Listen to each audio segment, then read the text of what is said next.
Ma femme m'a demandé pourquoi j'étais heureux. J'ai répondu, parce que tu es enceinte. Et je ne suis pas le père. Salut à tous et bienvenue sur Piment Fou, la chaîne où les drames sont explosifs et la vengeance plus brûlante que jamais. Si vous aimez les rebondissements incroyables, les personnages audacieux et les histoires qui vous tiennent en haleine jusqu'à la fin, vous êtes au bon endroit.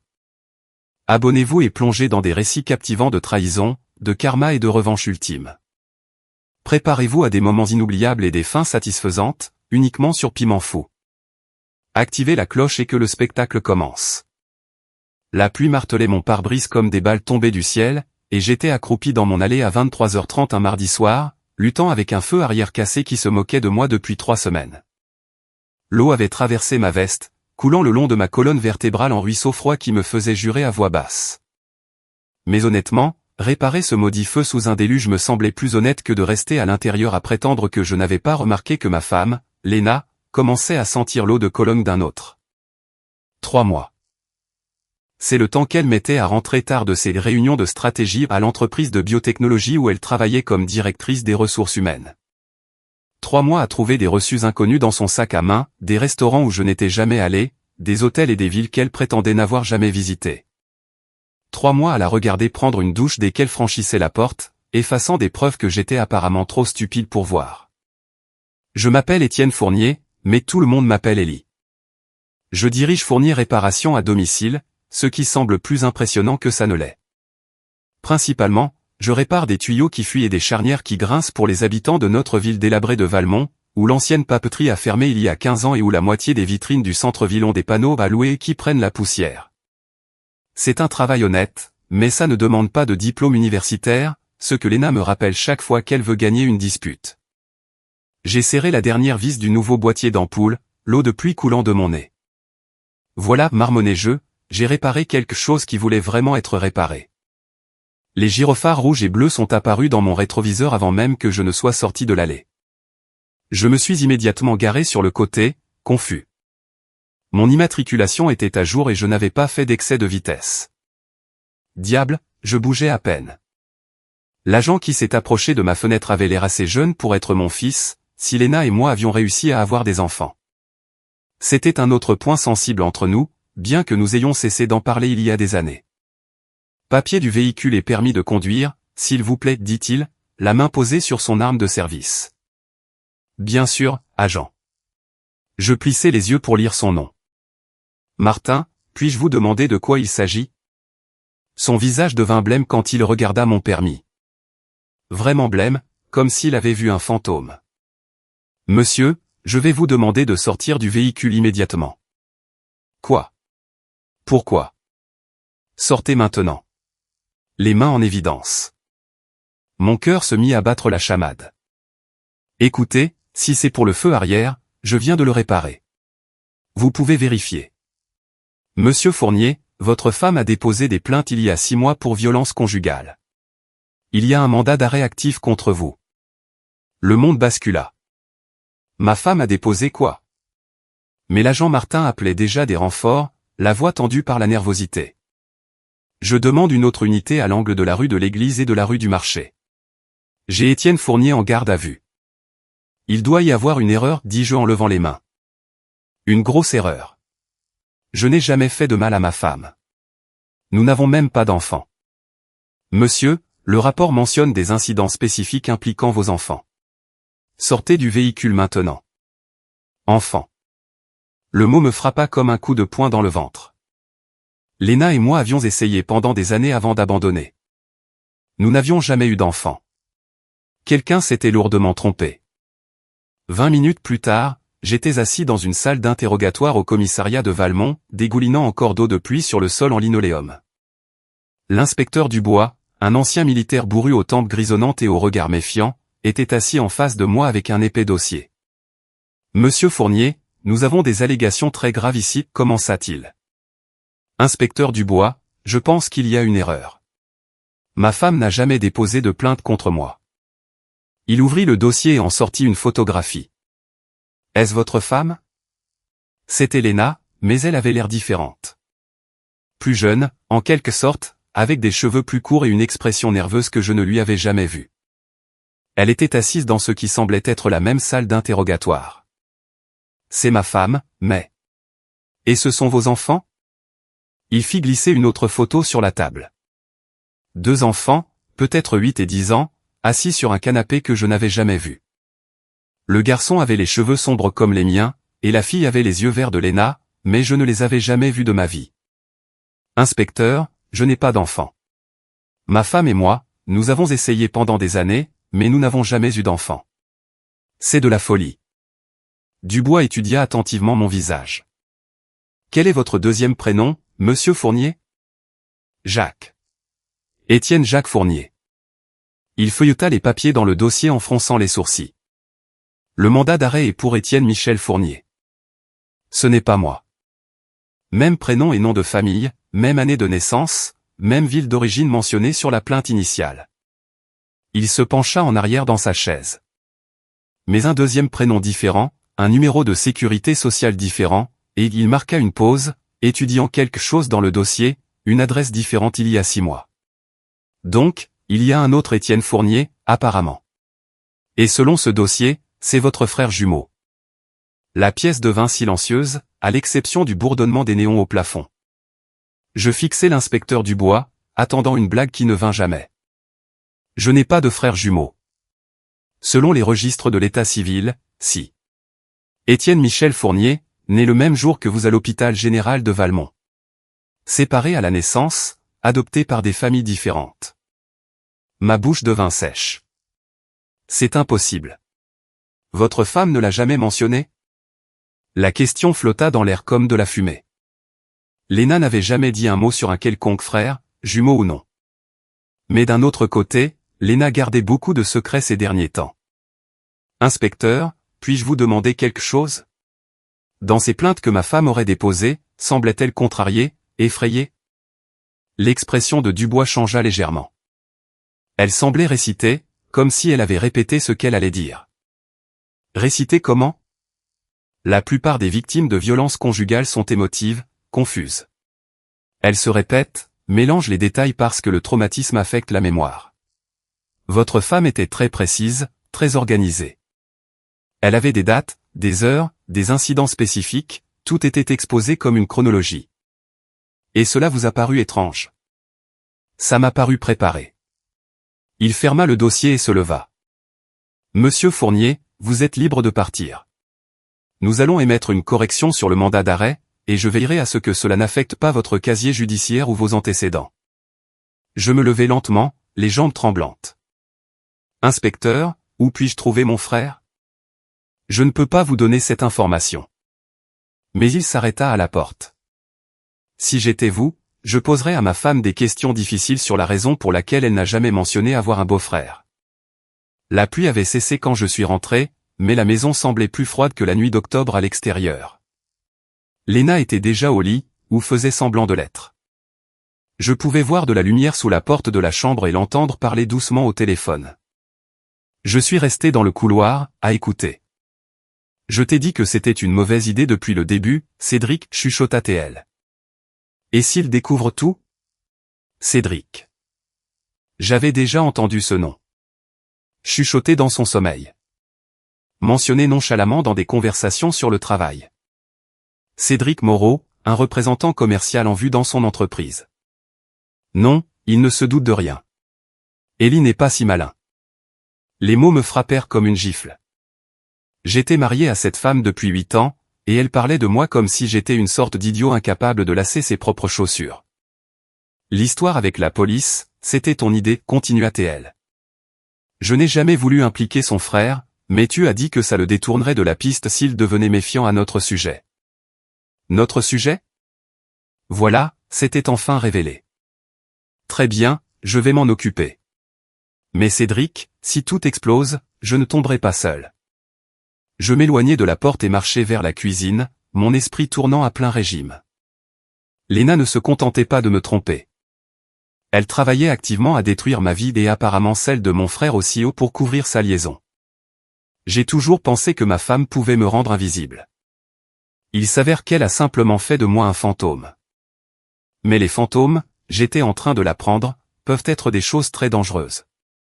Le lendemain matin, j'étais assis à la table de la cuisine, fixant une tasse de café qui avait refroidi depuis 1 heure. Léna s'affairait dans la cuisine, se préparant pour le travail, parlant de sa journée comme si elle n'avait pas comploté ma destruction la veille. N'oublie pas, nous dînons chez mes parents dimanche, dit-elle, vérifiant son reflet sur la surface chromée du réfrigérateur. Et la fête d'anniversaire de Mélanie est le week-end prochain. Mélanie Petit, la meilleure amie de Léna depuis le lycée, une femme qui enseignait en CM1 et avait ce genre de faux sourire qui me donnait la chair de poule. Si quelqu'un était au courant de la liaison de Léna, c'était bien Mélanie. Ellie, tu m'as entendu? Oui. Dîner chez tes parents. Compris. Elle m'embrassa sur le haut de la tête, un geste qui m'aurait fait sourire autrefois, mais qui ressemblait maintenant à une trahison. Tu as l'air distrait ces derniers temps. Tout va bien? L'inquiétude dans sa voix semblait sincère, ce qui rendait les choses pires. Depuis combien de temps répétait-elle cette performance? Juste fatiguée. J'ai beaucoup travaillé. Eh bien, ne travaille pas trop. Nous avons besoin d'argent, mais nous avons aussi besoin de toi en bonne santé. Un autre baiser, celui-ci sur ma joue. Je risque d'être en retard ce soir. Nous faisons les bilans trimestriels. Après son départ, je suis resté assis là pendant encore 20 minutes, essayant de digérer tout ce que j'avais appris. Puis, j'ai entendu frapper à la porte d'entrée. Madame Chevalier, la voisine, se tenait sur mon porche, tenant une assiette de ce qui ressemblait à des biscuits faits maison. Elle avait 70 ans passés, des cheveux gris acier et des yeux qui ne manquaient rien dans le quartier. Bonjour, Ellie. Je pensais que tu aimerais des sablés à la cannelle. Madame Chevalier m'apportait des pâtisseries depuis des années, généralement quand elle avait des ragots à partager. J'avais appris à lire les signes. Les biscuits signifiaient un drame de quartier mineur, mais une tarte entière signifiait que quelqu'un divorçait ou se faisait arrêter. C'est très gentil à vous, Madame Chevalier. Un café? Je ne dirai pas non. Nous nous sommes assis à ma table de cuisine, et elle est allée droit au but. J'ai vu la voiture de police dans ton allée hier soir. Tout va bien? Juste une confusion avec mon permis. Rien de grave. Elle hocha la tête, mais son expression suggérait qu'elle savait qu'il y avait plus que ça. Tu sais, je voulais te parler de quelque chose depuis un moment. Je ne voulais pas mettre mon nez où il ne faut pas, mais...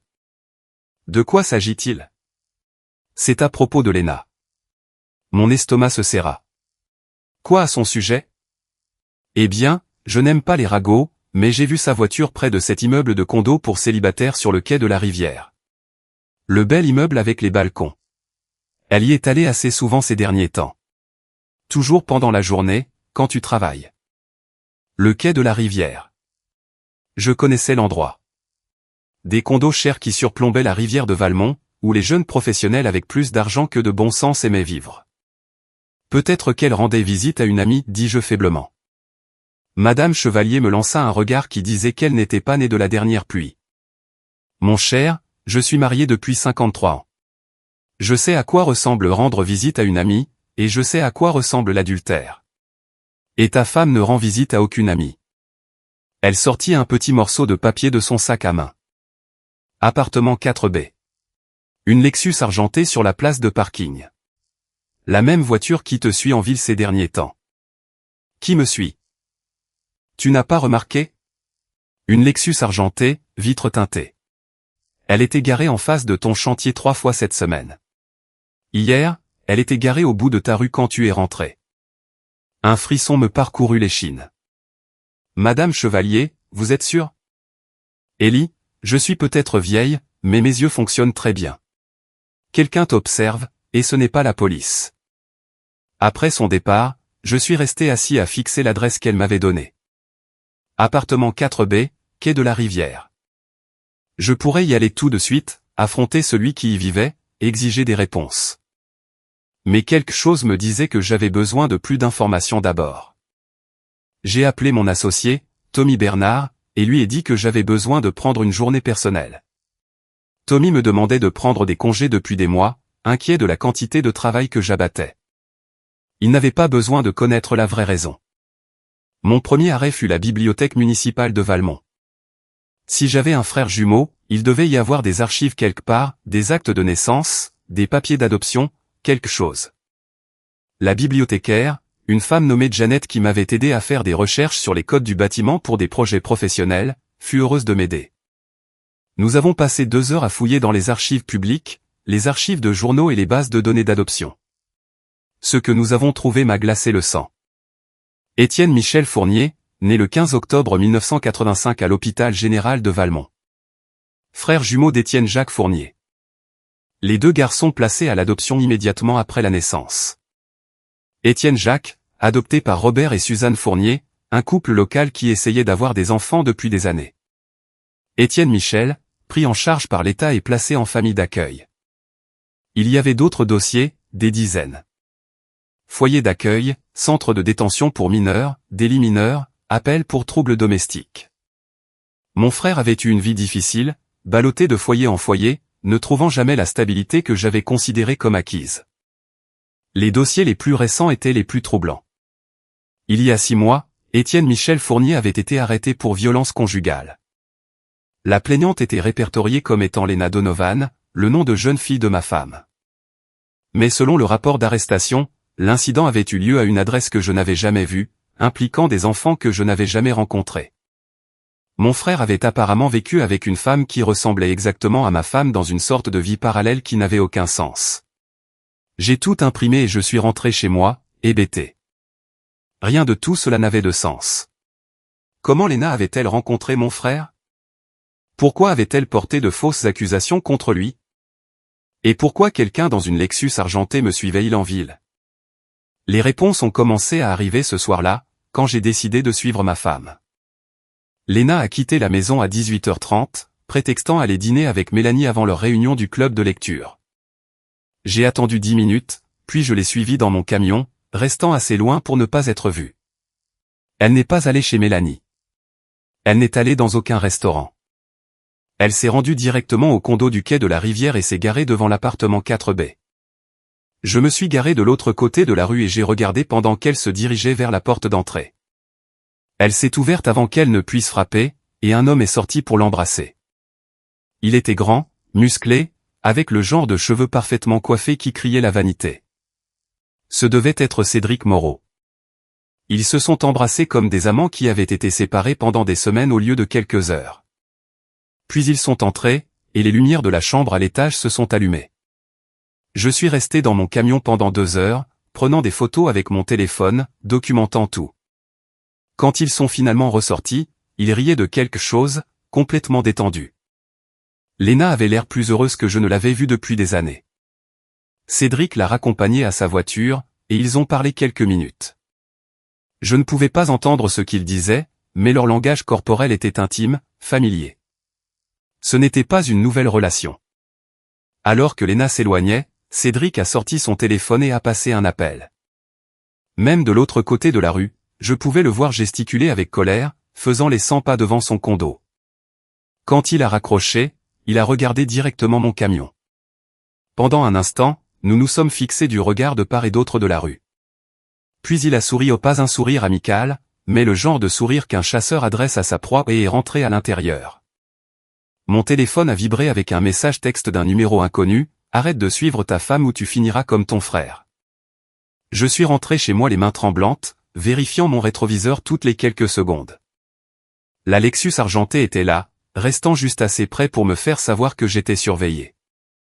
Quand je suis rentré à la maison, Lena était déjà là, fredonnant dans la cuisine en se préparant une tasse de thé. « Comment était le club de lecture ?» ai-je demandé. « Oh, tu sais comment c'est. Mélanie a choisi un autre roman d'amour, et nous avons passé plus de temps à parler de nos vies que du livre. » Elle m'a souri, le même sourire qu'elle avait donné à Cédric 1 heure plus tôt. « Comment s'est passée ta soirée ? » « Calme. J'ai réparé la planche qui bougeait sur la terrasse arrière. »« C'est bien, chérie. Je vais prendre un bain et me coucher tôt.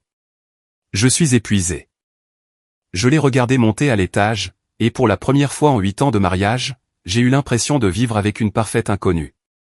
Mais les inconnus, j'étais en train de l'apprendre, peuvent être plus dangereux que les ennemis. Le lendemain matin, j'ai appelé pour me déclarer malade et j'ai conduit jusqu'à la ville voisine, où j'ai trouvé le bureau de Marguerite Laurent, détective privée. J'avais trouvé son nom dans l'annuaire. Oh oui, j'utilisais encore les annuaires quand je ne voulais pas de traces numériques et son annonce promettait des enquêtes discrètes à des tarifs raisonnables. Son bureau se trouvait au-dessus d'un restaurant sur la rue principale, en haut d'un escalier étroit qui grinçait à chaque pas. La porte avait une vitre dépolie avec son nom peint en lettres noires, comme dans un vieux film. Marguerite Laurent ne ressemblait en rien à ce que j'attendais. Au lieu d'une femme dure à cuire en trench coat, c'était une grand-mère d'une soixantaine d'années avec des cheveux gris relevés en un chignon pratique et des lunettes de lecture suspendues à une chaîne autour de son cou. « Monsieur Fournier, veuillez vous asseoir. »« Un café ? » ?»« Oui, merci. » Son bureau était petit mais organisé, avec des classeurs le long des murs et un bureau couvert de piles de papier bien rangées. Une photo de ce qui semblait être ses petits-enfants était posée à côté de son ordinateur. « Alors, que puis-je faire pour vous ? » Je lui ai tout raconté. La confusion avec la police, le frère jumeau dont j'ignorais l'existence, la liaison de Léna, la mystérieuse Lexus argentée. Elle a écouté sans m'interrompre, prenant des notes sur un bloc-notes jaune. C'est toute une histoire, monsieur Fournier. Laissez-moi vous poser quelques questions. Depuis combien de temps êtes-vous marié ? 8 ans. Des mariages précédents pour l'un de vous ? Non. Des enfants ? Nous avons essayé pendant des années, mais... J'ai haussé les épaules. Ça n'est jamais arrivé. Des problèmes financiers ? Nous ne sommes pas riches, mais nous sommes à l'aise. Je gagne bien ma vie avec l'entreprise de réparation, et elle a un bon travail. Une raison pour laquelle elle voudrait mettre fin au mariage. J'y ai réfléchi. Je ne sais pas. Nous nous sommes éloignés au fil des ans, mais je pensais que c'était normal. On ne se dispute pas beaucoup. On existe simplement dans la même maison. Madame Laurent hocha la tête. Monsieur Fournier, je dois vous demander, avez-vous déjà été violent avec votre femme ? Même une seule fois. Jamais. Je n'ai jamais levé la main sur elle sous le coup de la colère. Et votre frère ? Saviez-vous qu'il existait avant l'incident avec la police ? Je n'en avais aucune idée. Mes parents adoptifs ne l'ont jamais mentionné. Elle posa son stylo et me regarda par-dessus ses lunettes. Monsieur Fournier, je pense que votre femme et son petit ami sont en train de monter une sorte d'arnaque à long terme. La question est de savoir ce qu'ils visent. Que voulez-vous dire ? Pensez-y. Elle dépose de fausses plaintes contre votre frère jumeau, le neutralisant ainsi comme allié ou témoin potentiel. Elle commence une liaison mais la garde secrète, accumulant probablement des preuves de votre supposée négligence ou de vos abus. Quelqu'un vous suit, documente vos mouvements. Ce n'est pas juste de l'adultère. C'est une préparation. Une préparation à quoi ? Au divorce. Mais pas n'importe quel divorce. Un divorce où elle apparaît comme la victime et vous comme le méchant. Elle obtient la maison, une pension alimentaire, peut-être même des dommages et intérêts pour détresse émotionnelle. La pièce semblait tourner. Vous pensez que tout cela a été planifié ? Je pense que votre femme est beaucoup plus intelligente et beaucoup plus impitoyable que vous ne le pensiez. La question est de savoir jusqu'où elle est prête à aller. Madame Laurent a accepté d'enquêter sur Léna et Cédric pour 500 € plus les frais. Elle a promis d'avoir des résultats préliminaires d'ici une semaine. En attendant, monsieur Fournier, je veux que vous soyez très prudent. N'affrontez pas votre femme. Ne laissez pas transparaître que vous savez quoi que ce soit. Et si cette Lexus argentée réapparaît, vous m'appelez immédiatement. Je suis rentré chez moi avec l'impression de voir ma vie clairement pour la première fois depuis des mois. La maison que je pensais être mon sanctuaire me semblait soudain être un piège. Chaque photo sur les murs, chaque meuble que nous avions acheté ensemble, chaque souvenir partagé ou tout semblait contaminé par la connaissance de ce que Léna faisait vraiment. Ce soir-là, elle est rentrée à son heure habituelle, bavardant sur sa journée de travail. Elle avait toujours été bavarde, mais maintenant j'entendais quelque chose de différent dans sa voix. Elle jouait un rôle qu'elle jouait probablement depuis des mois. Oh, j'allais oublier, dit-elle en sortant une enveloppe Kraft de son sac. J'ai besoin que tu signes des papiers. Quels papiers ? Juste des trucs d'assurance, pour m'ajouter comme bénéficiaire principal de ton assurance vie. On aurait dû le faire il y a des années. Je fixai l'enveloppe. Pourquoi maintenant ? Le mari de Mélanie vient de mourir, tu te souviens ? Crise cardiaque à 42 ans. Ça m'a fait réaliser à quel point nous ne sommes pas préparés si quelque chose arrive à l'un de nous. Le mari de Mélanie était mort il y a 3 mois, pas récemment. Et j'étais presque sûr que j'avais déjà fait de Léna la bénéficiaire de mon assurance vie quand nous nous sommes mariés. Je les regarderai plus tard, dis-je en mettant l'enveloppe de côté. Ce n'est pas compliqué, Ellie. Signe juste là où j'ai marqué avec les onglets jaunes. J'ai dit que je les regarderai plus tard. Pendant un bref instant, son masque est tombé. J'ai vu une lueur d'irritation, peut-être même de colère, avant que l'expression de l'épouse aimante ne revienne. Bien sûr, chérie. Prends ton temps. Mais je pouvais dire qu'elle n'était pas contente. Cette nuit-là, après que Léna soit allée se coucher, j'ai ouvert l'enveloppe. Les papiers ne concernaient pas seulement l'assurance vie. Ils concernaient le changement de bénéficiaire de mon plan de retraite, l'ajout de son nom à l'acte de propriété de la maison, et lui donner une procuration en cas d'urgence médicale. Signer ces papiers lui donnerait le contrôle de tout ce que je possédais. J'ai mis les papiers dans mon camion et j'ai conduit jusqu'à un restaurant ouvert toute la nuit de l'autre côté de la ville.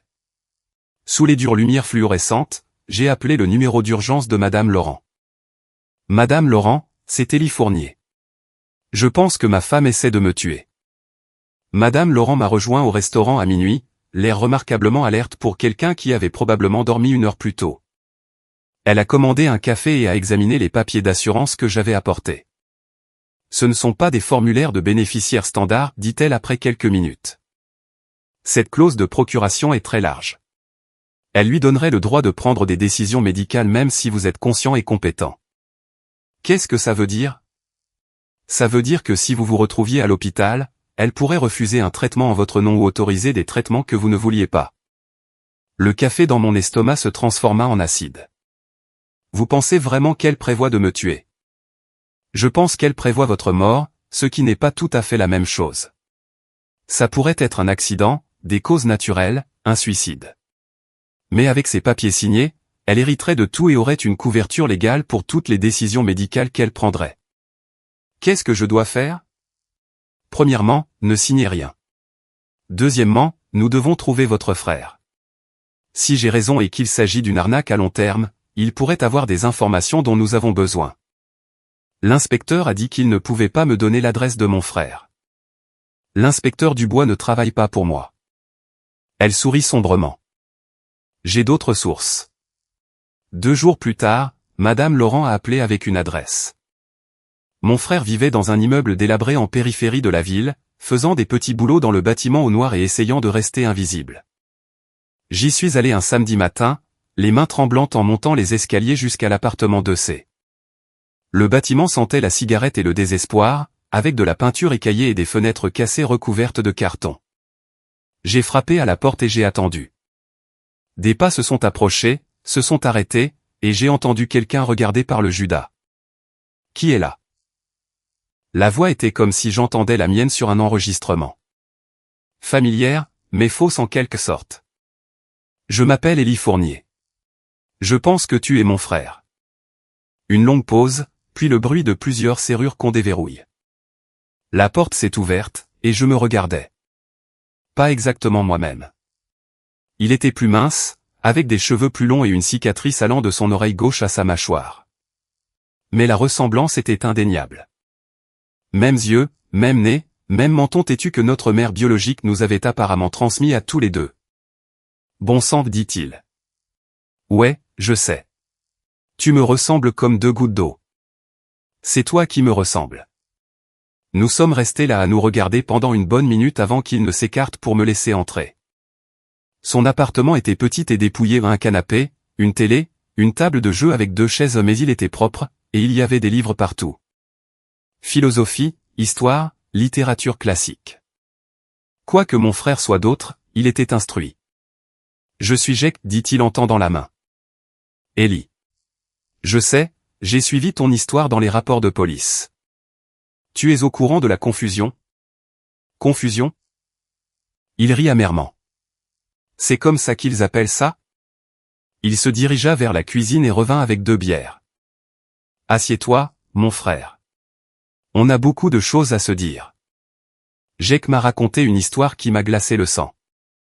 Il y a 6 mois, il travaillait dans le bâtiment à Lyon quand une femme l'a approché dans un bar. belle, charmante, intéressée par l'histoire de sa vie. Elle avait dit qu'elle s'appelait Linda Duncan et qu'elle était une assistante sociale qui aidait les gens à renouer avec leur famille. Elle savait des choses sur moi qui n'étaient dans aucun dossier public, dit Jake.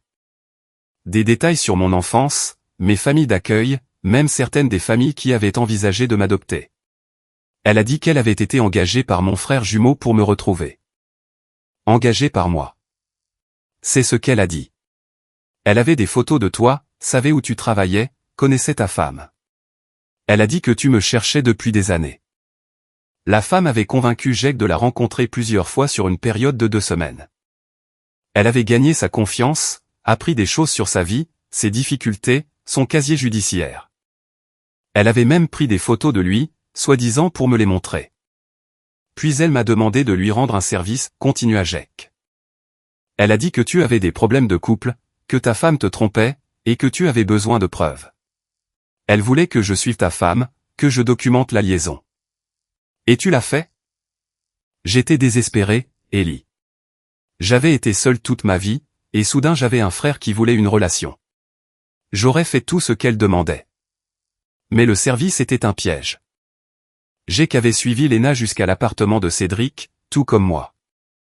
Mais quand il a essayé de prendre des photos, Cédric l'a confronté. Il y a eu une bagarre.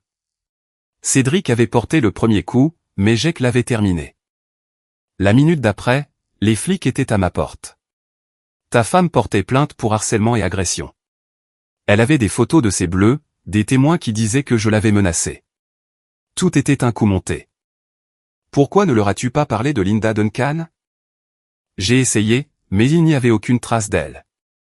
Le numéro de téléphone qu'elle m'avait donné était déconnecté. L'adresse était fausse. C'était comme si elle n'avait jamais existé. Jake avait passé 3 semaines en prison avant de payer sa caution. En sortant, il a découvert que Linda Duncan était en réalité Lena Fournier, ma femme. Elle avait utilisé un déguisement et un faux nom pour le manipuler et le faire arrêter. Mais pourquoi, ai-je demandé. Pense-y. Si tu avais commencé à enquêter sur sa liaison, qui aurait été ton allié le plus naturel? Ton frère. Mais si ton frère est un criminel violent qui harcèle ta femme, tu ne lui ferais jamais confiance. C'était diabolique dans sa simplicité. Lena avait neutralisé la seule personne qui aurait pu m'aider à découvrir son plan. Il y a plus, dit Jake. Après avoir payé ma caution, j'ai commencé mes propres recherches. Ta femme et son petit ami préparent ça depuis plus d'1 an. Il se dirigea vers un placard et en sortit une boîte en carton remplie de photographies, de documents et de matériel de surveillance. Je les ai observés, j'ai appris leurs habitudes, j'ai tout documenté. Il se voit 2 fois par semaine dans son condo, 1 fois par semaine dans un motel en dehors de la ville, et chaque dimanche il rencontre une avocate nommée Patricia Vidal. Une avocate spécialisée en divorce? Pire. Une avocate pénaliste spécialisée dans les cas de violence conjugale. Jake étala une série de photographies sur la table de jeu. Lena et Cédric rencontrant une femme au visage acéré dans un costume cher. Les 3 examinant des documents, pointant des photos, planifiant quelque chose. Il ne prévoit pas seulement de divorcer, Ellie. Il prévoit de te détruire. Accusations criminelles, ordonnances restrictives, peut-être même des allégations de tentative d'homicide. Quand ils auront fini, tu seras en prison et elle aura tout. Je fixais les photos, nauséeux. Depuis combien de temps sais-tu tout ça? 2 mois. J'essayais de trouver un moyen de te contacter sans empirer les choses. Pourquoi ne m'as-tu pas simplement appelé?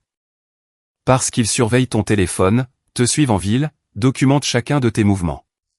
Si je t'avais contacté directement, ça aurait joué en leur faveur. Jake avait raison. La Lexus argentée, le texto menaçant, les papiers d'assurance, tout faisait partie d'un plan soigneusement orchestré pour m'isoler et me piéger en vue de ma destruction. Alors, qu'est-ce qu'on fait, ai-je demandé. Jake sourit, et pour la première fois, je vis quelque chose de dangereux dans son expression. On inverse les rôles. Ils veulent jouer à des jeux? Montrons-leur ce qui se passe quand on s'en prend aux frères Fournier. À quoi penses-tu? À une guerre psychologique. Ils hantent ta vie depuis des mois, te faisant douter de ta propre santé mentale. Il est temps de leur rendre l'appareil. Il ouvrit une autre boîte et en sortit des photos de surveillance du condo de Cédric, du lieu de travail de Lena et du motel où ils se retrouvaient. Il avait documenté leur liaison en détail, constituant un dossier complet de leurs activités. Nous allons les rendre paranoïaques, dit Jake. Nous allons les faire se retourner l'un contre l'autre. Et quand nous aurons terminé, ils avoueront tout. Est-ce que c'est légal? Plus légal que de faire accuser ton beau-frère de violence conjugale. Je regardais mon frère jumeau, un homme dont j'ignorais l'existence jusqu'à il y a une semaine, et je réalisais qu'il m'offrait quelque chose que je n'avais jamais eu auparavant, un allié qui comprenait exactement à quoi nous étions confrontés. Quelle est la première étape, ai-je demandé. Le sourire de Jake s'élargit. On va faire croire à Cédric Moreau qu'il voit des fantômes. Le plan que Jake a exposé était simple dans son concept mais complexe dans son exécution. Nous allions systématiquement détruire le sentiment de sécurité et la santé mentale de Cédric Moreau, en utilisant sa propre paranoïa contre lui. La clé est de lui faire croire qu'il est observé sans jamais le laisser voir qu'il observe, expliqua Jake. La paranoïa est comme un virus. Une fois qu'elle s'installe, elle se propage à tout. Nous avons commencé petit. Jake observait les habitudes de Cédric depuis des semaines, nous savions donc qu'il partait travailler tous les matins à 7h15 précise, s'arrêtait au même café et prenait le même itinéraire pour se rendre à son bureau. Une créature d'habitude, ce qui le rendait prévisible. Lundi matin, j'ai suivi Cédric au café et me suis mis dans la file derrière lui. Quand il a commandé son grand café noir habituel avec un muffin aux myrtilles, j'ai commandé exactement la même chose, en parlant juste assez fort pour qu'il entende ma voix. Il s'est retourné, m'a regardé un instant avec une expression confuse, puis s'est éloigné sans rien dire. Mais je pouvais voir les rouages tourner dans sa tête. Il avait déjà entendu ma voix, probablement quand Lena était au téléphone avec moi, mais ne pouvait pas la situer. Mardi, Jake a pris le relais. Il a attendu sur le parking de l'immeuble de bureau de Cédric et est passé devant sa voiture juste au moment où Cédric en sortait. Jake ne l'a pas regardé, ne l'a pas salué, il est juste passé assez près pour que Cédric puisse bien voir son visage. Cédric s'est arrêté net, fixant Jake la bouche ouverte. De loin, Jake me ressemblait trait pour trait. Mais quelque chose clochait. Les vêtements étaient différents. La posture était différente. Le contexte était faux. C'était comme voir une personne familière dans un endroit impossible. Mercredi, j'ai appelé le bureau de Cédric et j'ai demandé à lui parler. Quand il a pris la ligne, j'ai dit « Je sais ce que tu as fait » et j'ai raccroché. Rien de menaçant, rien qui puisse être retracé jusqu'à moi, juste assez pour planter une graine d'inquiétude. Le jeudi, Cédric regardait par-dessus son épaule partout où il allait. Jake l'avait repéré en train de vérifier constamment son rétroviseur, de prendre des itinéraires différents pour se rendre au travail, changeant même sa routine de café. Il commence à craquer, rapporta Jake. Hier, il a passé 20 minutes à tourner en rond dans le pâté de maison avant d'entrer dans son condo, comme s'il vérifiait s'il y avait une surveillance. Tu penses qu'il l'a dit à Lena? S'il l'a fait, elle ne le montre pas. Je les ai observés au motel hier, et elle semblait normale, mais il était nerveux. Il n'arrêtait pas de regarder les fenêtres comme s'il s'attendait à ce que quelqu'un regarde. Nous avons intensifié les choses le vendredi. Jake avait appris l'emploi du temps de Cédric assez bien pour savoir qu'il allait à la salle de sport tous les vendredis soirs à 18h. Pendant que Cédric s'entraînait, je me suis introduit dans sa voiture. Jake m'avait appris à crocheter les serrures lors d'une de nos séances de planification et j'ai laissé une seule photographie sur son siège conducteur. C'était une photo de Cédric et Lena s'embrassant devant son condo, prise avec un téléobjectif de l'autre côté de la rue. Pas de mots, pas de menaces, juste la preuve que quelqu'un observait. Quand Cédric est sorti de la salle de sport et a trouvé la photo, il est devenu fou furieux. Je regardais de l'autre côté du parking alors qu'il regardait frénétiquement autour de lui, criant à personne en particulier, « Qui est là? Montrez-vous, lâche !» Mais il n'y avait personne à montrer. Juste Cédric, debout seul sur un parking, criant après des ombres. Ce week-end, nous sommes passés au niveau supérieur. Jake avait découvert que le condo de Cédric avait un système de sécurité, mais c'était l'un de ces systèmes sans fil bon marché qui pouvait être facilement piraté. Jake avait quelques compétences techniques de son temps en détention juvénile. Apparemment, s'introduire dans des endroits avait été une compétence de survie en famille d'accueil. Samedi soir, pendant que Cédric et Lena dînaient, Jake a piraté le système de sécurité de Cédric et a commencé à jouer avec, les lumières s'allumant et s'éteignant au hasard, le système d'alarme s'armant et se désarmant. La serrure de la porte d'entrée se déverrouillant et se reverrouillant toutes les quelques minutes. Cédric est rentré chez lui pour trouver son condo en plein chaos. Des lumières clignotantes, des alarmes qui sonnent, des portes qui s'ouvrent et se ferment. Il a appelé la société de sécurité, mais ils n'ont trouvé aucun dysfonctionnement dans le système. Ça doit être une sorte d'interférence électrique, lui a dit le technicien. Ça arrive parfois pendant les orages. Mais il n'y avait pas d'orage cette nuit-là. Juste Cédric, debout dans son salon, regardant sa propre maison se retourner contre lui. Dimanche matin, j'ai appelé le portable de Cédric à 6 heures. Arrêtez de m'appeler, dit-il en répondant. Je ne vous ai jamais appelé auparavant. Si, vous avez appelé mon bureau mercredi. Je ne sais pas de quoi vous parlez, Cédric. Mais je sais ce que vous avez fait avec ma femme. Un long silence. Qui est à l'appareil? Vous savez qui c'est. Cédric, il faut qu'on parle. Je n'ai rien à vous dire. Si, vous avez des choses à dire. Parce que si vous ne me parlez pas, je vais commencer à parler à d'autres personnes. Votre patron, par exemple, ou vos voisins, ou la police. Autre silence. Qu'est-ce que vous voulez? Retrouvez-moi au Blue Lantern ce soir à 20h. Venez seul. J'ai raccroché avant qu'il ne puisse répondre. Le Blue Lantern était un bar miteux en périphérie de la ville, le genre d'endroit où les ouvriers du bâtiment et les retraités de l'usine allaient boire de la bière bon marché et se plaindre de leur vie. C'était aussi le genre d'endroit où une conversation pouvait avoir lieu sans être entendue ou enregistrée. Je suis arrivé en avance et j'ai pris une banquette dans le coin arrière, d'où je pouvais voir tout le bar mais ne pas être vu de la rue. Jake était posté à l'extérieur, surveillant la voiture de Cédric et s'assurant qu'il venait seul. Cédric est arrivé à 20 heures précises, l'air de ne pas avoir dormi depuis des jours. Ses cheveux habituellement parfaits étaient en désordre, et ses vêtements semblaient avoir servi de pyjama. L'homme confiant et arrogant que j'avais vu embrasser ma femme avait été remplacé par quelqu'un qui sursautait à chaque ombre. Il m'a repéré dans la banquette et s'est approché, les mains tremblant légèrement. Ellie. Cédric. Merci d'être venu. Il s'est assis en face de moi, ses yeux balayant le bar. Qu'est-ce que vous voulez? Je veux savoir pourquoi vous essayez de détruire ma vie. Je ne sais pas de quoi vous parlez. Bien sûr que si. La liaison avec ma femme, le plan pour me faire accuser de violence conjugale, les papiers d'assurance, la surveillance. Dois-je continuer? Son visage est devenu blême. Comment savez-vous tout ça? Je sais tout, Cédric. La question est de savoir ce que nous allons faire à ce sujet. Écoutez, la liaison. C'est juste arrivé. On ne l'avait pas prévu. Mais vous avez prévu le reste. Le coup monté, les questions financières, tout ce plan élaboré pour me faire passer pour un mari violent. Cédric transpirait maintenant, malgré l'air frais du bar. Ce n'était pas mon idée. C'était l'idée de qui? De Lena. Elle a dit que vous deveniez méfiant, que nous devions nous protéger. Nous protéger de quoi? Que vous le découvriez. Elle a dit que si vous découvriez la liaison, vous essaieriez de lui faire du mal. Elle avait peur. J'ai failli rire. Peur de moi, Cédric?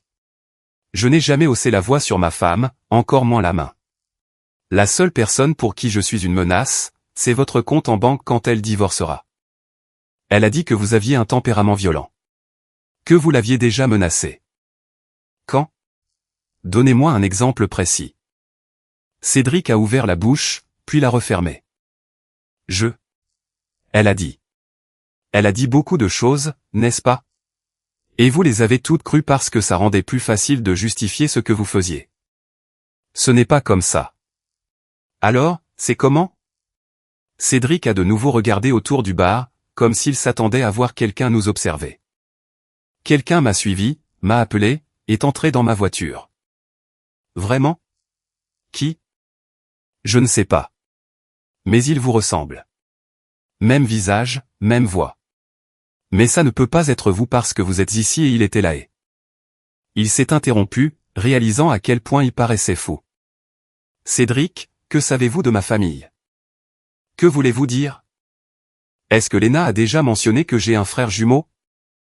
La couleur a complètement quitté le visage de Cédric.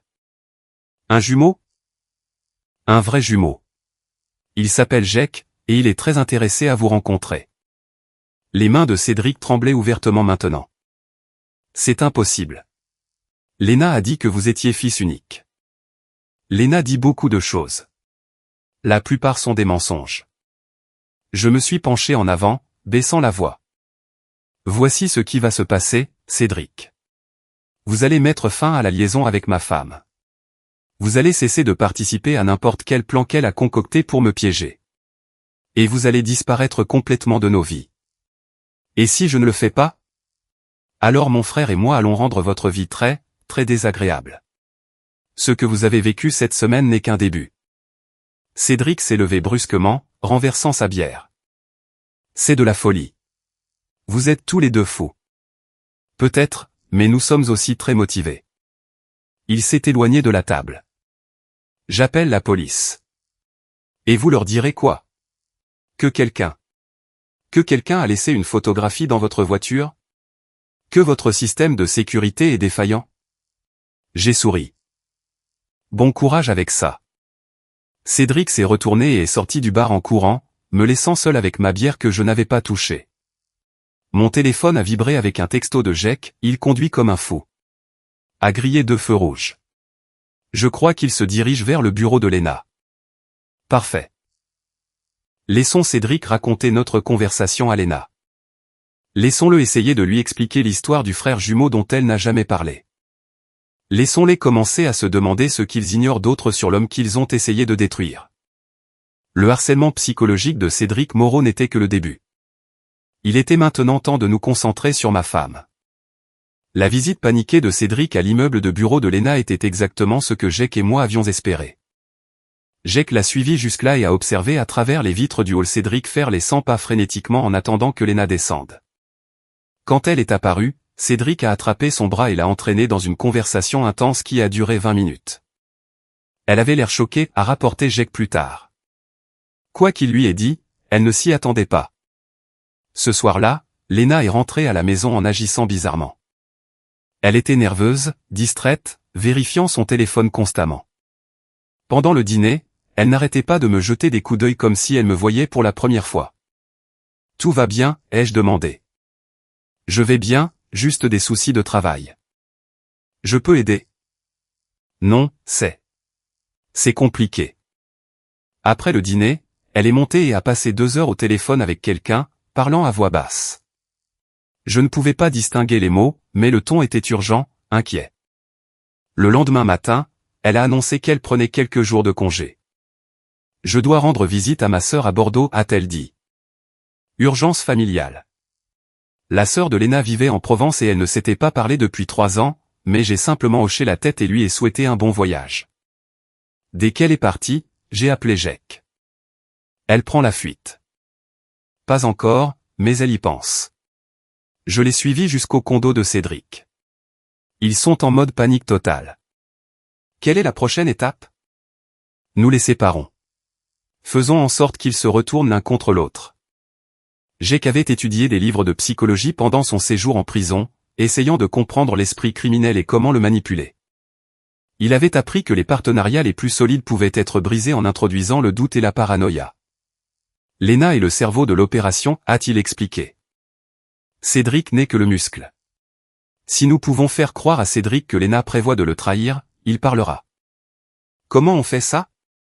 On place des preuves qu'elle prévoit déjà de le laisser tomber. Le plan était d'une simplicité élégante. Jake surveillait leur communication via le système de sécurité piraté de Cédric, qui incluait son ordinateur personnel. Il a découvert que Léna et Cédric utilisaient des emails cryptés pour coordonner leurs activités. En utilisant l'ordinateur de Cédric, Jake a rédigé un email de Léna à son avocate, Patricia Vidal. Patricia, besoin de discuter de la stratégie de sortie. Cédric devient un handicap. Son comportement paranoïaque et erratique pourrait exposer toute l'opération. Il faudra peut-être le lâcher plus tôt que prévu. Peux-tu préparer des documents montrant qu'il m'a forcé à faire de fausses déclarations? Je dois pouvoir prétendre que j'étais victime de sa manipulation si ça tourne mal. L'email n'a jamais été envoyé, mais Jake s'est assuré que Cédric le trouverait dans son dossier de brouillon. 2 jours plus tard, Cédric a trouvé l'email. Jake surveillait l'ordinateur de Cédric à distance et a regardé Cédric lire le message encore et encore. Moins d'1 heure plus tard, Cédric appelait Lena frénétiquement. Jake avait mis le téléphone de Cédric sur écoute où une autre compétence apprise en détention juvénile B a enregistré la conversation. Lena, il faut qu'on parle, maintenant. Je suis à Bordeaux, tu te souviens, avec ma sœur. Arrête tes conneries. Je sais que tu es au motel. J'y ai vu ta voiture il y a 1 heure. Un silence. Cédric, tu me fais peur. Tu agis de façon folle ces derniers temps. Folle? J'ai trouvé ton email à l'avocate. Quel email? Celui où tu me traites de handicap, où tu prévois de me laisser tomber. Je n'ai jamais envoyé un email comme ça. Il est dans mon dossier de brouillon, Lena. Écrit de ta main. C'est impossible. Je n'ai jamais. Elle s'est arrêtée. Cédric, quelqu'un joue avec nous. Qui? Ton mari? Il ne sait rien. Il sait pour nous. Il connaît le plan. Il a un frère jumeau, Lena. Un frère jumeau dont tu ne m'as jamais parlé. Tu mens. Pourquoi mentirais-je à ce sujet? Parce que tu as menti sur tout le reste. La conversation a dégénéré à partir de là, chacun accusant l'autre de trahison et de tromperie. Au moment où ils ont raccroché, leur partenariat était en ruine. Ce soir-là, Lena est rentrée tôt de son faux voyage à Bordeaux. Elle était agitée, regardant constamment par-dessus son épaule, sursautant à chaque bruit. « Comment va ta sœur » ai-je demandé. « Quoi ?»« Oh, elle. Elle va bien. » Quelle était l'urgence? Lena m'a regardé d'un air vide pendant un moment, comme si elle avait oublié son propre mensonge. Son mari, il est malade. Je pensais qu'ils étaient divorcés. Ils se sont remis ensemble. C'est bien. J'ai toujours aimé Tom. Tom? L'ex-mari de ta sœur? Tu sais, le gars que tu as dit être malade. Un autre regard vide. Ah oui. Tom. L'ex-mari de la sœur de Lena s'appelait Michel, et il avait déménagé au Canada il y a des années. Mais Lena était trop secouée pour se souvenir de sa propre histoire. Cette nuit-là, elle a à peine dormi. Je pouvais l'entendre se tourner et se retourner, se levant pour vérifier les fenêtres et les portes plusieurs fois. Vers 3 heures du matin, elle m'a secoué pour me réveiller. Ellie, tu as entendu ça? Entendu quoi? Il y a quelqu'un dehors près de la porte arrière. J'ai écouté attentivement. Je n'entends rien. Il y avait vraiment quelqu'un dehors. Je me suis levé et j'ai regardé par la fenêtre arrière. La cour était vide, mais je pouvais voir des empreintes de pas fraîches dans la terre meuble près de la porte. Tu as raison, ai-je dit. Quelqu'un était là. Jake avait été occupé. Le lendemain matin, Lena a trouvé une photographie glissée sous l'essuie-glace de sa voiture. C'était une photo d'elle et Cédric au motel, mais celle-ci avait été prise de l'intérieur de leur chambre, à travers la fenêtre. Elle est entrée dans la maison, le visage blême et tremblant. Ellie, quelqu'un nous surveille. Que veux-tu dire? Elle m'a montré la photographie. C'était sur ma voiture. Je l'ai examinée attentivement, faisant semblant d'être choqué. Lena, qui est cet homme? Je ne sais pas. Tu ne sais pas? Vous vous embrassez sur cette photo. Ce n'est pas ce que tu crois. On dirait que tu as une liaison. Lena s'est mise à pleurer. De vraies larmes, pas celles feintes qu'elle utilisait pour me manipuler depuis des mois. Elle était véritablement terrifiée. Ellie, j'ai peur. Quelqu'un me suit, prend des photos, laisse des messages. Je pense qu'ils essaient de me faire du mal. Quel genre de messages? Des menaces. Ils savent des choses sur moi. Sur nous. Sur. Elle s'est arrêtée. Sur quoi? Rien. Juste des choses personnelles. Je l'ai prise dans mes bras, jouant le rôle du mari inquiet. Lena, si quelqu'un te menace, nous devrions appeler la police. Non, on ne peut pas appeler la police. Pourquoi pas? Elle m'a regardé avec la panique dans les yeux. Parce qu'il pourrait ne pas me croire. Pourquoi ne te croirait-il pas? Parce qu'il y a des choses que je ne t'ai pas dites. Quelles choses? Elle pleurait plus fort maintenant, sa façade soigneusement construite se fissurant enfin. J'ai fait des erreurs, Ellie. De mauvaises décisions. Et maintenant quelqu'un les utilise contre moi. Quel genre d'erreur? Je ne peux pas te le dire. Tu me détesteras. Lena, je suis ton mari. Quoi que ce soit, nous pouvons surmonter ça ensemble.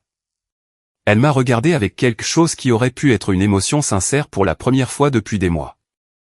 Tu ne comprends pas. J'ai tout gâché. J'ai gâché notre couple. Dis-moi. Et finalement, assise à notre table de cuisine à 8 heures un jeudi matin, ma femme a commencé à avouer. Il y a quelqu'un d'autre, a-t-elle dit. Depuis des mois. Il s'appelle Cédric. Et nous avons planifié des choses, de mauvaises choses, des choses pour te faire du mal. Quel genre de choses? Nous allions te piéger, faire croire que tu étais violent, abusif. Nous avions tout un plan pour tout te prendre et faire comme si c'était de ta faute. Je l'ai écouté me raconter tout.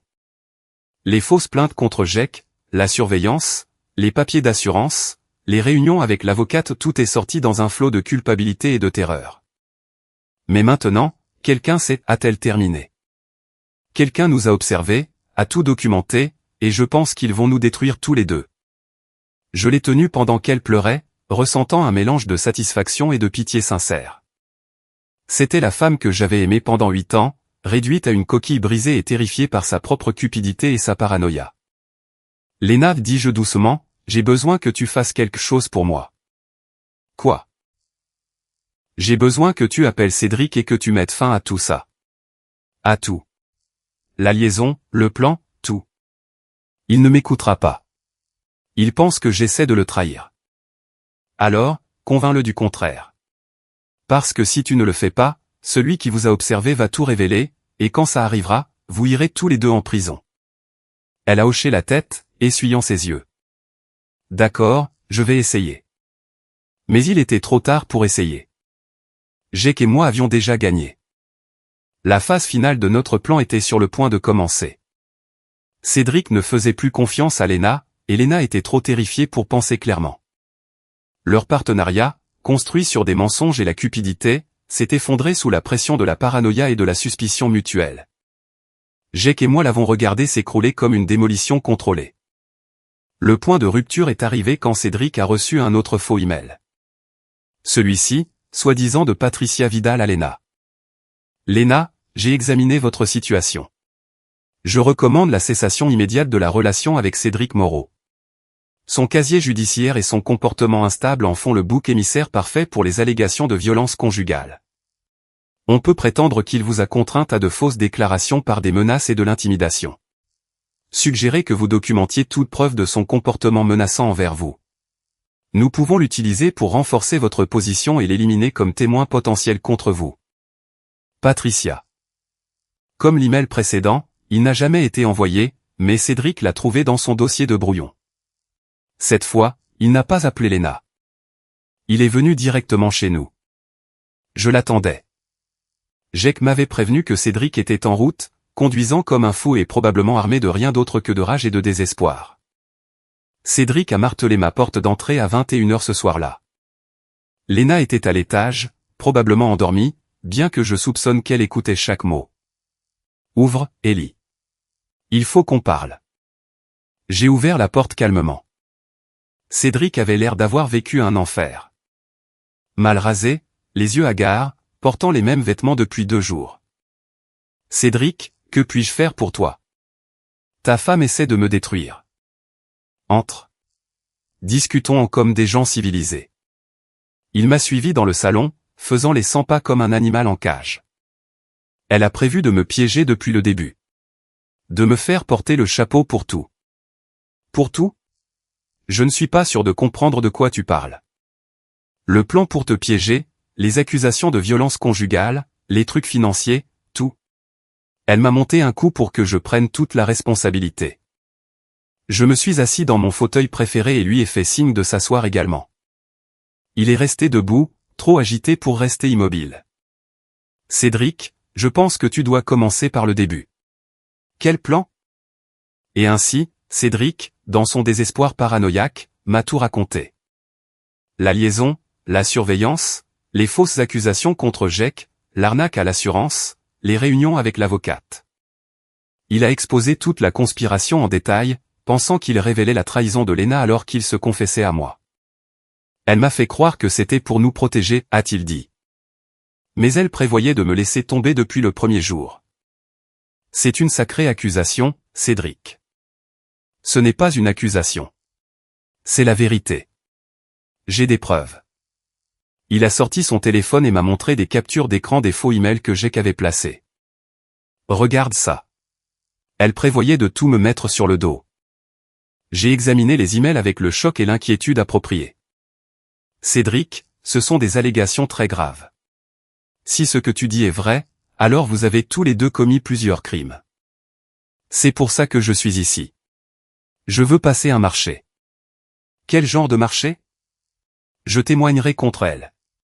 Je dirai tout à la police, mais je veux l'immunité. Cédric, je ne suis pas procureur. Je ne peux pas t'offrir l'immunité. Mais tu peux m'aider.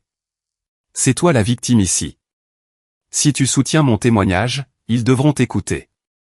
J'ai fait semblant d'y réfléchir.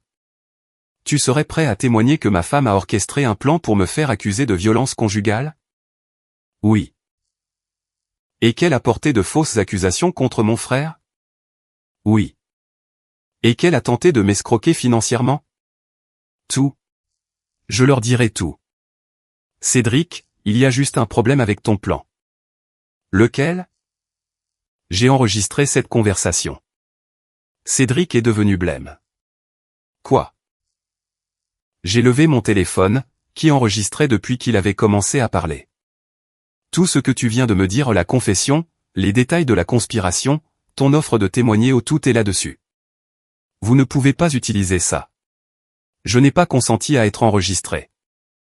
En fait, en France, si l'un des interlocuteurs participe à la conversation, l'enregistrement peut parfois être recevable.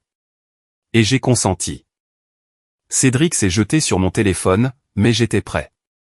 Je l'ai lancé à Jake, qui attendait dans le couloir. Salut, Cédric, dit Jake en entrant dans le salon. On se rencontre enfin face à face.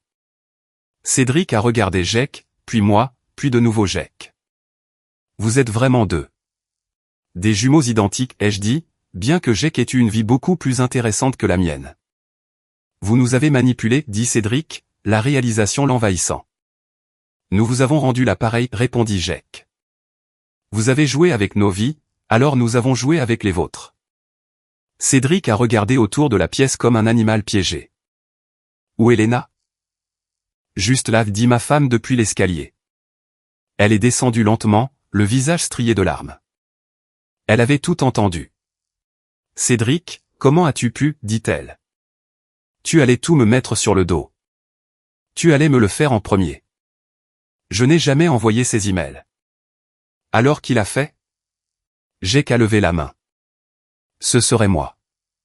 Cédric et Lena le fixèrent, choqués. Tu as piraté mon ordinateur, dit Cédric. Entre autres choses, répondit Jake. Tu devrais vraiment utiliser de meilleurs mots de passe.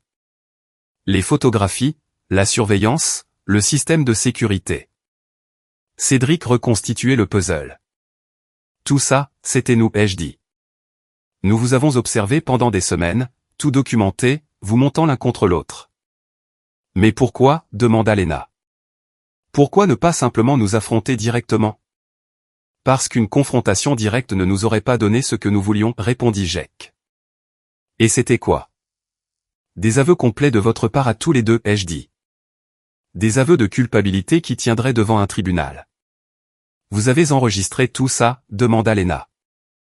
Chaque conversation, chaque réunion, chaque appel téléphonique. Nous avons la documentation de toute votre conspiration. Cédric s'est soudainement précipité vers la porte, mais Jake a été plus rapide. Il a plaqué Cédric dans le couloir, et ils sont tombés dans un enchevêtrement de bras et de jambes. Laissez-moi partir, a crié Cédric. Je m'en vais. Non, tu ne pars pas, dit Jake, l'immobilisant au sol. Tu vas t'asseoir ici et écouter ce qui va se passer ensuite. J'ai aidé Jake à ramener Cédric dans le salon et à l'asseoir sur une chaise. Lena était assise sur le canapé, pleurant silencieusement. Voici ce qui va se passer, ai-je dit. Demain matin, Jake et moi allons au commissariat avec toutes nos preuves. Nous allons porter plainte contre vous deux pour conspiration, fraude, dépôt de fausses plaintes, et tout ce que le procureur pourra trouver. Ellie, s'il te plaît, dit Lena. Je suis ta femme. Tu étais ma femme. Maintenant, tu n'es que quelqu'un qui a essayé de détruire ma vie. On peut arranger ça, dit Cédric. Passer un accord. Le temps des accords est révolu, dit Jake. Vous avez eu votre chance de tout avouer, d'arrêter le mal que vous faisiez, de faire ce qui est juste. Au lieu de ça, vous avez continué. Que voulez-vous de nous, demanda Lena. La justice, ai-je dit. Vous avez tous les deux commis des crimes graves. Vous devez en assumer les conséquences. Je vais perdre mon travail, dit Lena. Ma réputation, tout. Tu aurais dû y penser avant de décider de piéger un homme innocent. Et mon frère, ajouta Jake. N'oublie pas que tu m'as fait arrêter sur de fausses accusations. Cédric regardait désespérément autour de la pièce. Il doit y avoir quelque chose qu'on peut faire, un moyen de réparer ça. Il y en a un, ai-je dit. Vous pouvez tous les deux avouer publiquement. Assumer l'entière responsabilité de ce que vous avez fait. Dire clairement que je n'ai jamais été violent, jamais abusif, jamais rien d'autre qu'un mari fidèle trahi par sa femme. Et ensuite, demanda Lena. Ensuite, vous ferez face aux conséquences que le système judiciaire décidera que vous méritez. Cédric se leva brusquement. Je ne vais pas aller en prison pour ça. Si, tu iras, dit Jake, se levant également. Vous ne pouvez pas m'y forcer. Nous n'avons pas besoin de t'y forcer. Les preuves parleront d'elles-mêmes. Cédric regarda Lena, puis moi, puis Jake. C'est de la folie. Vous êtes tous les deux fous. Peut-être, ai-je dit. Mais nous avons aussi raison. Cédric a fait une autre course vers la porte, mais cette fois j'étais prêt. Je l'ai plaqué moi-même, et nous nous sommes écrasés sur la table basse. Cédric, arrête, a crié Lena. Arrête, c'est tout. Cédric était plus fort que moi, mais Jake s'est joint à la bagarre, et ensemble nous avons réussi à le maîtriser. Appelle la police, ai-je dit à Lena. Quoi? Appelle le 17. Dis-leur que nous avons deux personnes ici qui veulent avouer avoir déposé de fausses plaintes. Lena me fixa. Je ne peux pas. Si, tu peux. C'est la seule façon que ça se termine sans que ça n'empire. Elle a regardé Cédric, qui respirait lourdement sur le sol, puis Jake, qui le tenait, puis moi. Ellie, je suis désolé. Je suis tellement désolé pour tout ça. Je sais. Mais être désolé ne répare pas ce que tu as fait. Les mains tremblantes, Lena a pris le téléphone et a composé le 17. Police nationale, j'écoute. Je dois signaler un crime, dit-elle, sa voix à peine plus qu'un murmure. Plusieurs crimes. Et je dois avouer. 20 minutes plus tard, l'inspecteur Dubois est arrivé avec deux agents de patrouille. Il a jeté un coup d'œil à la scène, Cédric par terre, Jake debout au-dessus de lui, moi avec le nez en sang à cause de la bagarre, Lena pleurant sur le canapé et à secouer la tête. Fournier, j'aurais dû me douter que vous seriez au milieu de tout ça d'une manière ou d'une autre. Inspecteur Dubois, j'aimerais vous présenter mon frère, Jake. Dubois a regardé Jake, puis moi, puis de nouveau Jake. Eh bien, ça alors. Nous avons des preuves que nous aimerions vous présenter, ai-je dit en lui tendant mon téléphone avec la confession enregistrée. Et j'ai quelque chose à avouer, dit Lena. Cédric, voyant que la partie était enfin terminée, cessa de se débattre. Je veux un avocat. Homme intelligent, dit l'inspecteur Dubois. Vous allez en avoir besoin. Alors que la police emmenait Cédric et Lena menottés, je suis resté dans mon salon avec mon frère jumeau, regardant les débris de mon mariage et ressentant quelque chose que je n'avais pas ressenti depuis des mois, du soulagement. C'est fini, dit Jake. Ouais, c'est fini. Qu'est-ce qui se passe maintenant? J'ai regardé autour de la maison que Lena et moi avions partagée pendant 8 ans, les photos sur les murs et les meubles que nous avions choisis ensemble, la vie que nous avions construite et qui n'était qu'un mensonge. Maintenant, on nettoie les dégâts, ai-je dit, et on recommence à zéro. Tu es mon frère, Jake. Mon jumeau. On a beaucoup de temps à rattraper. Jake a souri, le premier sourire sincère que je lui avais vu depuis notre rencontre. Ça me plairait, a-t-il dit. Dehors, j'entendais Madame Chevalier parler aux autres voisins qui s'étaient rassemblés pour regarder les voitures de police. Demain, toute la ville saurait ce qui s'était passé. Il y aurait des ragots, des spéculations, probablement des gens qui ne croiraient jamais la vérité. Mais je m'en fichais. La vérité était sortie. Les coupables étaient punis. Et pour la première fois depuis des mois, je pouvais dormir sans me demander quelle nouvelle trahison le lendemain apporterait. Jake et moi avons passé le reste de la nuit à nettoyer la maison et à parler de l'avenir. Nous avions beaucoup de choses à discuter, sa situation juridique, les accusations contre Lena et Cédric, ce qui allait advenir de l'entreprise, où nous irions à partir de maintenant. Mais tout cela pouvait attendre demain. Ce soir, pour la première fois de ma vie, je n'étais pas seul. J'avais un frère.